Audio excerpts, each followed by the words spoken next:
ओम श्री परमात्मने नमः। श्री विष्णु सतनाम स्तोत्रम। नारद उवाच ओम वासुदेवं ऋषिकेशं वामनं जलसायनं जनार्दनं हरिं कृष्णं श्रीवक्षं गरुडध्वजं वाराहं पुण्डरीकाक्षं नृसिंहं नरकान्तकम् अव्यक्तं शाश्वतं विष्णुम् अनन्तम् अजमव्ययं नारायणं गदाध्यक्षं गोविन्दं कीर्तिभाजनं गोवर्धनोद्धरं देवं भूधरं भुवनेश्वरं वेत्तारं यज्ञपुरुषं यज्ञेशं यज्ञवाहकं चक्रपाणं गदापाणं शङ्खपाणं नरोत्तमं वैकुण्ठं दुष्टदमनं भूगर्भं पीतवाससं त्रिविक्रमं त्रिकालज्ञं त्रिमूर्तिं नन्दिकेश्वरं रामं हयग्रीवं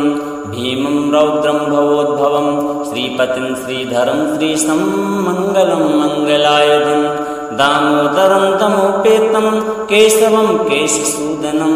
वरेण्यं वरदं विष्णुम् आनन्दं वसुदेवजं हिरण्यरेतसन्दीप्तं पुराणं पुरुषोत्तमं सकलं निष्कलं शुद्धं निर्गुणं गुणशाश्वतं हिरण्यतनसङ्काशं सूर्यायुधसमप्रभं मेघश्यामं चतुर्बाहुं कुशलं कमलेक्षणं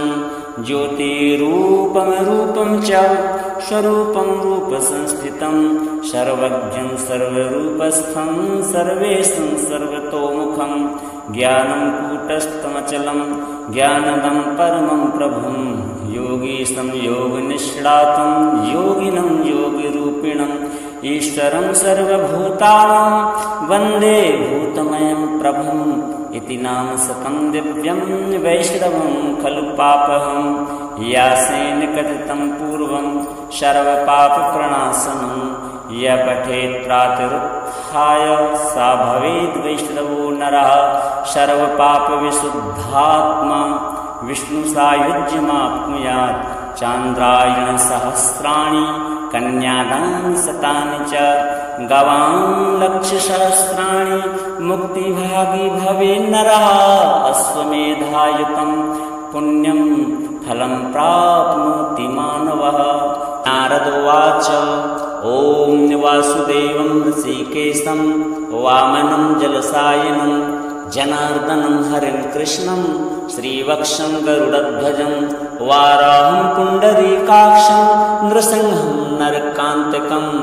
अव्यक्तं शाश्वतं विष्णुम् अनन्तम् अजमव्ययं नारायणं गदाध्यक्षं गोविन्दं कीर्तिभाजनं गोवर्धनोद्धरं देवं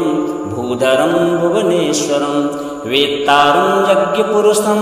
यज्ञेशं यज्ञवाहकं चक्रपाणं गदापाणं शङ्खपाणं नरोत्तमं वैकुण्ठं दुष्टदमनं भूगर्भं पीतवाससं त्रिविक्रमं त्रिकालज्ञं त्रिमूर्तिं नन्दिकेश्वरं रामं हयग्रीवं भीमं रौद्रं भवोद्भवं श्रीपतिं श्रीधरं श्रीशं मङ्गलं मङ्गलायुधं दामोदरं तमोपेतं केशवं केशसूदनं वरेण्यं वरदं विष्णुम् आनन्दं वसुदेवजं हिरण्यरेतसन्दीप्तं पुराणं पुरुषोत्तमं सकलं निष्कलं शुद्धं निर्गुणं गुणशाश्वतं हिरण्यतनसङ्काशं सूर्यायुधसमप्रभं मेघश्यामं चतुर्बाहुं कुशलं कमलेक्षणं ज्योतिरूपं रूपं च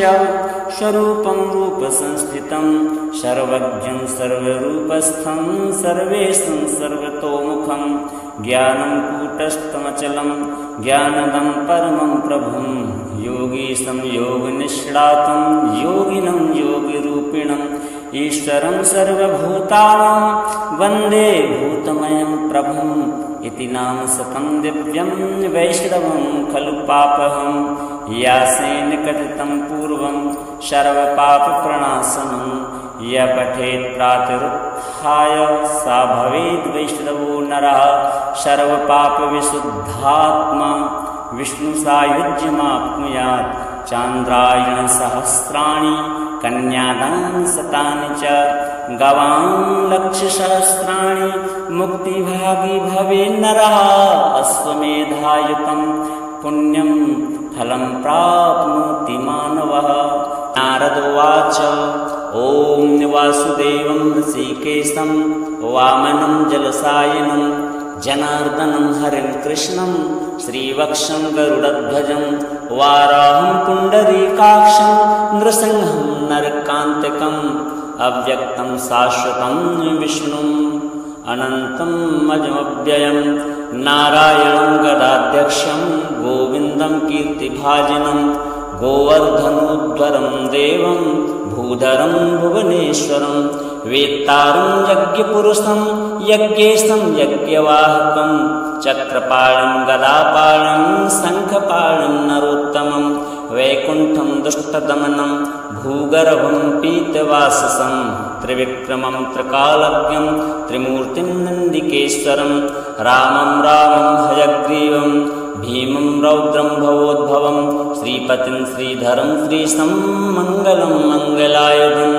दामोदरं तमोपेतं केशवं केशसूदनं वरेण्यं वरदं विष्णुम् आनन्दं वसुदेवजं हिरण्यरेतसन्दीप्तं पुराणं पुरुषोत्तमं सकलं निष्कलं शुद्धं निर्गुणं गुणशाश्वतं हिरण्यतनसङ्काशं सूर्यायुधसमप्रभं मेघश्यामं चतुर्बाहुं कुशलं कमलेक्षणं ज्योतिरूपं रूपं च स्वरूपं रूपसंस्थितं सर्वज्ञं सर्वरूपस्थं सर्वेशं सर्वतोमुखं ज्ञानं कूटस्थमचलं ज्ञानदं परमं प्रभुं योगीशं योगनिष्णातं योगिनं योगिरूपिणम् ईश्वरं सर्वभूतानां वन्दे भूतमयं प्रभुम् इति नाम शतं दिव्यं वैष्णवं खलु पापहं यासेन कथितं पूर्वं सर्वपापप्रणाशनं य पठेत् प्रातरुत्थाय सा भवेद् वैष्णवो नरः सर्वपापविशुद्धात्मा विष्णुसायुज्यमाप्नुयात् चान्द्रायणसहस्राणि कन्यादान शतानि च गवां लक्षसहस्राणि मुक्तिभागी भवे नरः अश्वमेधायुतं पुण्यं फलं प्राप्नोति मानवः। नारद उवाच ॐ वासुदेवं ऋषिकेशं वामनं जलसायनं जनार्दनं हरिं कृष्णं श्रीवक्षं गरुडध्वजं वाराहं पुण्डरीकाक्षं नृसिंहं नरकान्तकम् अव्यक्तं शाश्वतं विष्णुम् अनन्तम् अजमव्ययं नारायणं गदाध्यक्षं गोविन्दं कीर्तिभाजनं गोवर्धनोद्धरं देवं भूधरं भुवनेश्वरं वेत्तारं यज्ञपुरुषं यज्ञेशं यज्ञवाहकं चक्रपाणं गदापाणं शङ्खपाणं नरोत्तमं वैकुण्ठं दुष्टदमनं भूगर्भं पीतवाससं त्रिविक्रमं त्रिकालज्ञं त्रिमूर्तिं नन्दिकेश्वरं रामं हयग्रीवं भीमं रौद्रं भवोद्भवं श्रीपतिं श्रीधरं श्रीशं मङ्गलं मङ्गलायुधं दामोदरं तमोपेतं केशवं केशसूदनं वरेण्यं वरदं विष्णुम् आनन्दं वसुदेवजं हिरण्यरेतसन्दीप्तं पुराणं पुरुषोत्तमं सकलं निष्कलं शुद्धं निर्गुणं गुणशाश्वतं हिरण्यतनसङ्काशं सूर्यायुधसमप्रभं मेघश्यामं चतुर्बाहुं कुशलं कमलेक्षणं ज्योतिरूपं रूपं च स्वरूपं रूपसंस्थितं सर्वज्ञं सर्वरूपस्थं सर्वेशं सर्वतोमुखं ज्ञानं कूटस्थमचलं ज्ञानदं परमं प्रभुं योगीशं योगनिष्णातं योगिनं योगिरूपिणम् ईश्वरं सर्वभूतानां वन्दे भूतमयं प्रभुम् इति नाम शतं दिव्यं वैष्णवं खलु पापहं यासेन कथितं पूर्वं सर्वपापप्रणाशनं य पठेत् प्रातरुत्थाय गरुडध्वजोत्थाय सा भवेद् वैष्णवो नरः सर्वपापविशुद्धात्मा विष्णुसायुज्यमाप्नुयात् चान्द्रायणसहस्राणि कन्यादान शतानि च गवां लक्षसहस्राणि मुक्तिभागी भवेन्नरः अश्वमेधायुतं पुण्यं फलं प्राप्नोति मानवः। नारद उवाच ॐ वासुदेवं ऋषिकेशं वामनं जलसायनं जनार्दनं हरिं कृष्णं श्रीवक्षं गरुडध्वजं वाराहं पुण्डरीकाक्षं नृसिंहं नरकान्तकम् अव्यक्तं शाश्वतं विष्णुम् अनन्तम् अजमव्ययं नारायणं गदाध्यक्षं गोविन्दं कीर्तिभाजनं गोवर्धनोद्धरं देवं भूधरं भुवनेश्वरं वेत्तारं यज्ञपुरुषं यज्ञेशं यज्ञवाहकं चक्रपाणं गदापाणं शङ्खपाणं नरोत्तमं वैकुण्ठं दुष्टदमनं भूगर्भं पीतवाससं त्रिविक्रमं त्रिकालज्ञं त्रिमूर्तिं नन्दिकेश्वरं रामं हयग्रीवं भीमं रौद्रं भवोद्भवं श्रीपतिं श्रीधरं श्रीशं मङ्गलं मङ्गलायुधं दामोदरं तमोपेतं केशवं केशसूदनं वरेण्यं वरदं विष्णुम् आनन्दं वसुदेवजं हिरण्यरेतसन्दीप्तं पुराणं पुरुषोत्तमं सकलं निष्कलं शुद्धं निर्गुणं गुणशाश्वतं हिरण्यतनुसङ्काशं सूर्यायुधसमप्रभं मेघश्यामं चतुर्बाहुं कुशलं कमलेक्षणं ज्योतिरूपं च स्वरूपं रूपसंस्थितं सर्वज्ञं सर्वरूपस्थं सर्वेशं सर्वतोमुखं ज्ञानं कूटस्थमचलं ज्ञानदं परमं प्रभुं योगीशं योगनिष्णातं योगिनं योगिरूपिणम् ईश्वरं सर्वभूतानां वन्दे भूतमयं प्रभुम् इति नाम शतं दिव्यं वैष्णवं खलु पापहं यासेन कथितं पूर्वं सर्वपापप्रणाशनं य पठेत् प्रातरुत्थाय सा भवेद् वैष्णवो नरः सर्वपापविशुद्धात्मा विष्णुसायुज्यमाप्नुयात् चान्द्रायणसहस्राणि कन्यादान शतानि च गवां लक्षसहस्राणि मुक्तिभागी भवेन्नरः अश्वमेधायुतं पुण्यं फलं प्राप्नोति मानवः। नारद उवाच ॐ वासुदेवं ऋषिकेशं वामनं जलसायनं जनार्दनं हरिं कृष्णं श्रीवक्षं गरुडध्वजं वाराहं पुण्डरीकाक्षं नृसिंहं नरकान्तकम् अव्यक्तं शाश्वतं विष्णुम् अनन्तम् अजमव्ययं नारायणं गदाध्यक्षं गोविन्दं कीर्तिभाजनं गोवर्धनोद्धरं देवं भूधरं भुवनेश्वरं वेत्तारं यज्ञपुरुषं यज्ञेशं यज्ञवाहकं चक्रपाणं गदापाणं शङ्खपाणं नरोत्तमं वैकुण्ठं दुष्टदमनं भूगर्भं पीतवाससं त्रिविक्रमं त्रिकालज्ञं त्रिमूर्तिं नन्दिकेश्वरं रामं हयग्रीवं भीमं रौद्रं भवोद्भवं श्रीपतिं श्रीधरं श्रीशं मङ्गलं मङ्गलायुधं दामोदरं तमोपेतं केशवं केशसूदनं वरेण्यं वरदं विष्णुम् आनन्दं वसुदेवजं हिरण्यरेतसन्दीप्तं पुराणं पुरुषोत्तमं सकलं निष्कलं शुद्धं निर्गुणं गुणशाश्वतं हिरण्यतनुसङ्काशं सूर्यायुधसमप्रभं मेघश्यामं चतुर्बाहुं कुशलं कमलेक्षणं ज्योतिरूपं च स्वरूपं रूपसंस्थितं सर्वज्ञं सर्वरूपस्थं सर्वेशं सर्वतोमुखं ज्ञानं कूटस्थमचलं ज्ञानदं परमं प्रभुं योगीशं योगनिष्णातं योगिनं योगिरूपिणम् ईश्वरं सर्वभूतानां वन्दे भूतमयं प्रभुम् इति नाम सकं दिव्यं वैष्णवं खलु पापहं यासेन कथितं पूर्वं सर्वपापप्रणाशनं य पठेत् प्रातरुत्थाय सा भवेद् वैष्णवो नरः सर्वपापविशुद्धात्मा विष्णुसायुज्यमाप्नुयात् चान्द्रायणसहस्राणि कन्यादान शतानि च गवां लक्षसहस्राणि मुक्तिभागी भवे नरः अश्वमेधायुतं पुण्यं फलं प्राप्नोति मानवः। नारद उवाच ॐ वासुदेवं ऋषिकेशं वामनं जलसायनं जनार्दनं हरिं कृष्णं श्रीवक्षं गरुडध्वजं वाराहं पुण्डरीकाक्षं नृसिंहं नरकान्तकम् अव्यक्तं शाश्वतं विष्णुम् अनन्तम् अजमव्ययं नारायणं गदाध्यक्षं गोविन्दं कीर्तिभाजनं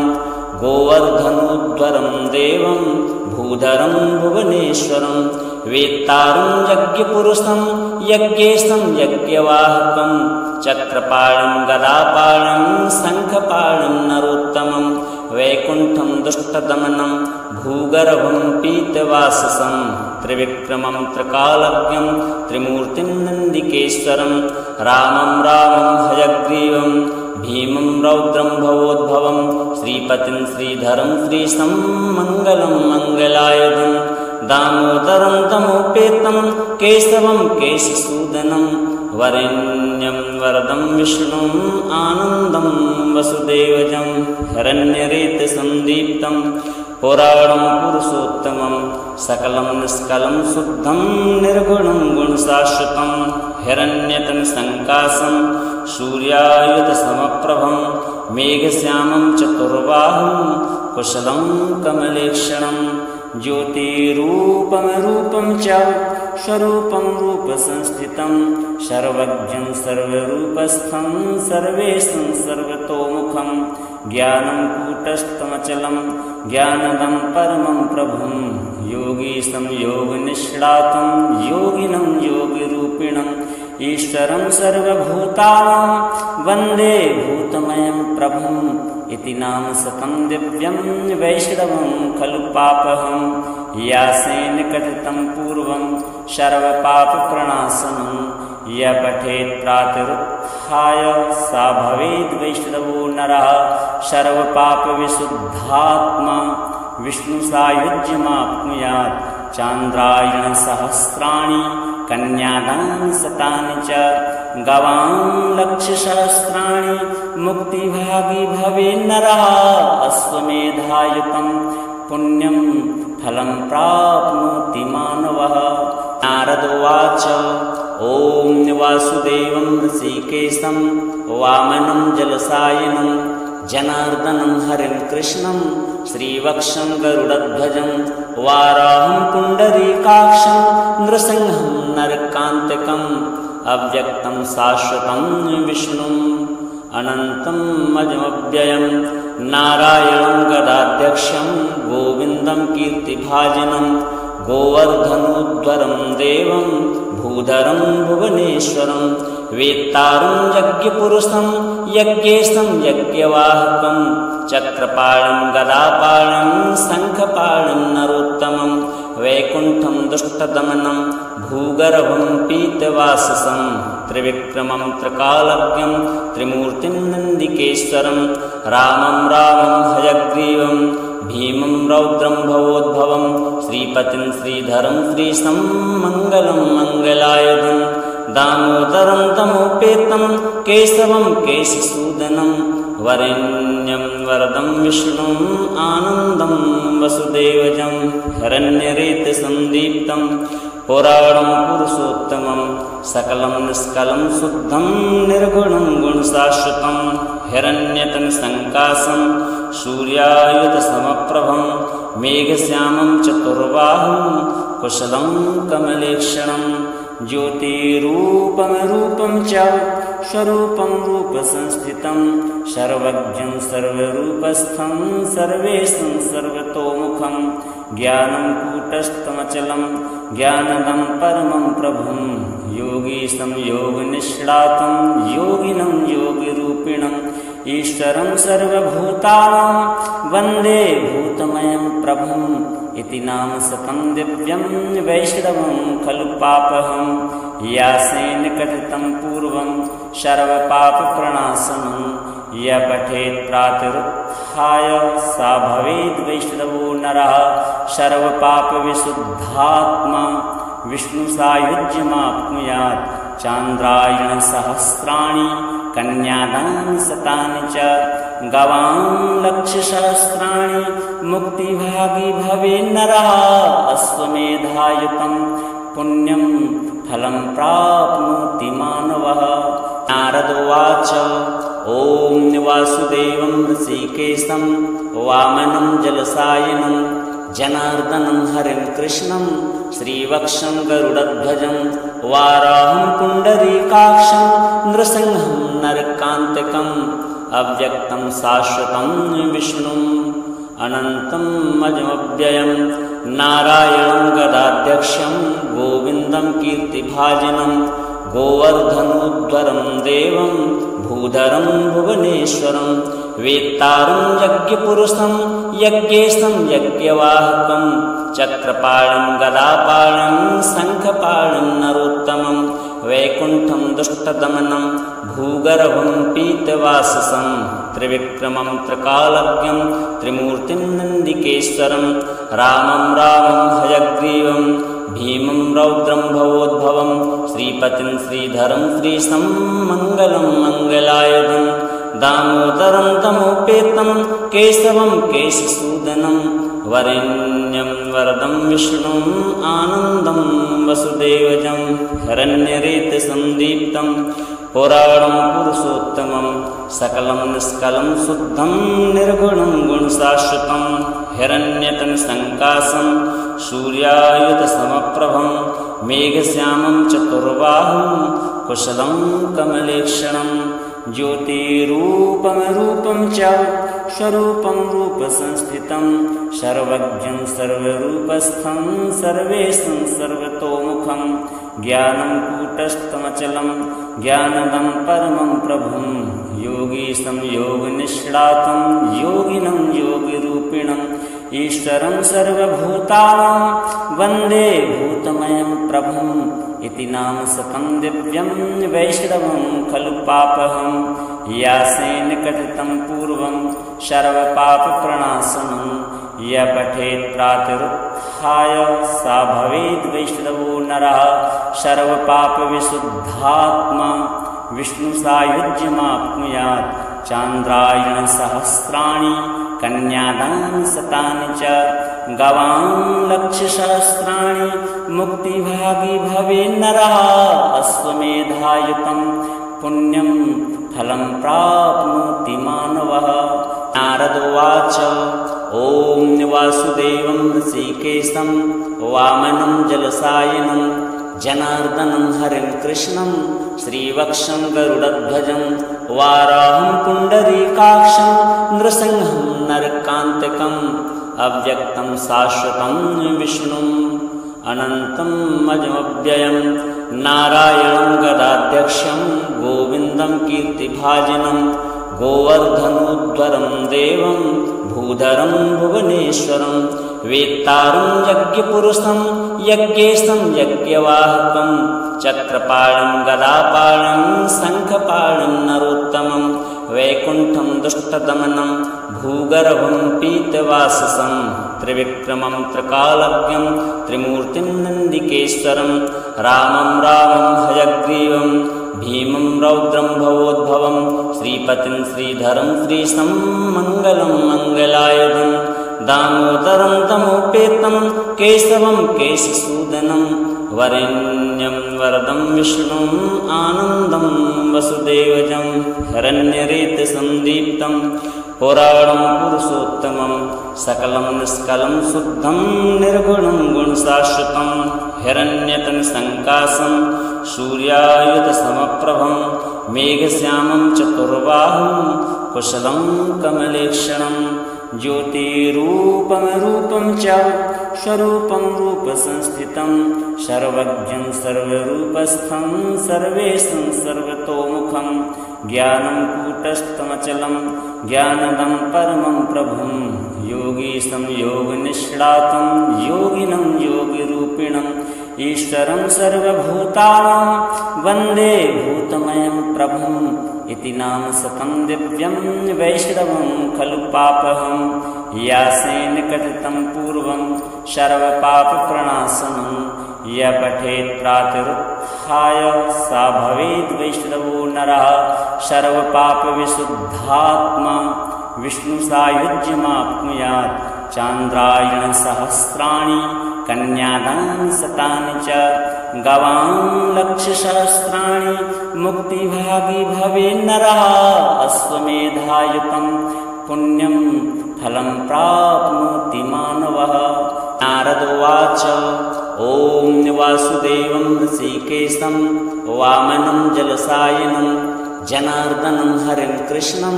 श्रीवक्षं गरुडध्वजं वाराहं पुण्डरीकाक्षं नृसिंहं नरकान्तकम् अव्यक्तं शाश्वतं विष्णुम् अनन्तम् अजमव्ययं नारायणं गदाध्यक्षं गोविन्दं कीर्तिभाजनं गोवर्धनोद्धरं देवं भूधरं भुवनेश्वरं वेत्तारं यज्ञपुरुषं यज्ञेशं यज्ञवाहकं चक्रपाणं गदापाणं शङ्खपाणं नरोत्तमं वैकुण्ठं दुष्टदमनं भूगर्भं पीतवाससं त्रिविक्रमं त्रिकालज्ञं त्रिमूर्तिं नन्दिकेश्वरं रामं हयग्रीवं भीमं रौद्रं भवोद्भवं श्रीपतिं श्रीधरं श्रीशं मङ्गलं मङ्गलायुधं दामोदरं तमोपेतं केशवं केशसूदनं वरेण्यं वरदं विष्णुम् आनन्दं वसुदेवजं हिरण्यरेतसन्दीप्तं पुराणं पुरुषोत्तमं सकलं निष्कलं शुद्धं निर्गुणं गुणशाश्वतं हिरण्यतनुसङ्काशं सूर्यायुधसमप्रभं मेघश्यामं चतुर्बाहुं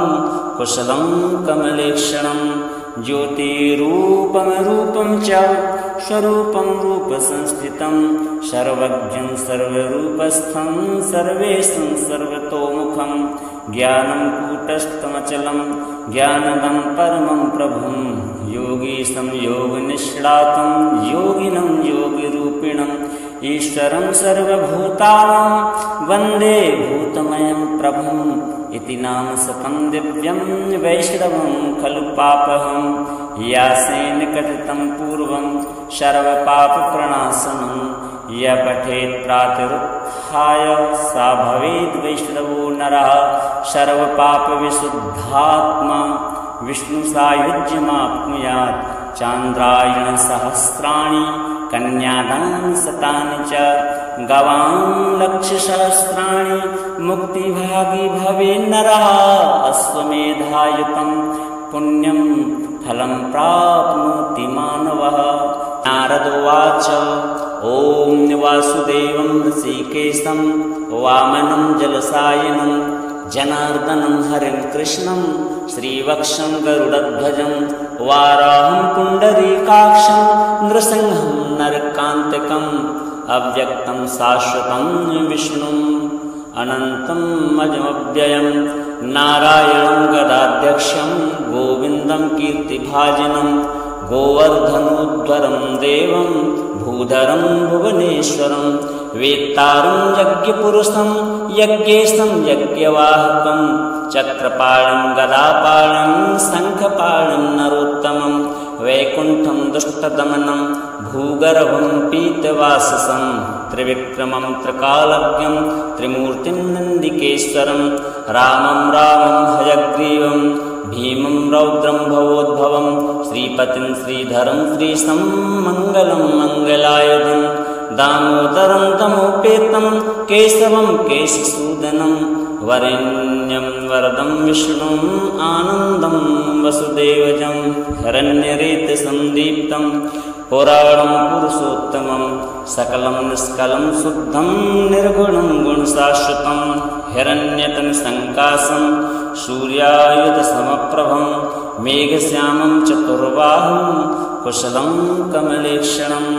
ज्योतिरूपं रूपं च स्वरूपं रूपसंस्थितं सर्वज्ञं सर्वरूपस्थं सर्वेशं सर्वतोमुखं ज्ञानं कूटस्थमचलं ज्ञानदं परमं प्रभुं योगीशं योगनिष्णातं योगिनं योगिरूपिणम् ईश्वरं सर्वभूतानां वन्दे भूतमयं प्रभुम् इति नाम सतं दिव्यं वैष्णवं खलु पापहं यासेन कथितं पूर्वं सर्वपापप्रणाशनं य पठेत् प्रातरुत्थाय सा भवेद् वैष्णवो नरः सर्वपापविशुद्धात्मा विष्णुसायुज्यमाप्नुयात् चान्द्रायणसहस्राणि कन्यादान शतानि च गवां लक्षसहस्राणि मुक्तिभागी भवे नरः अश्वमेधायुतं पुण्यं फलं प्राप्नोति मानवः।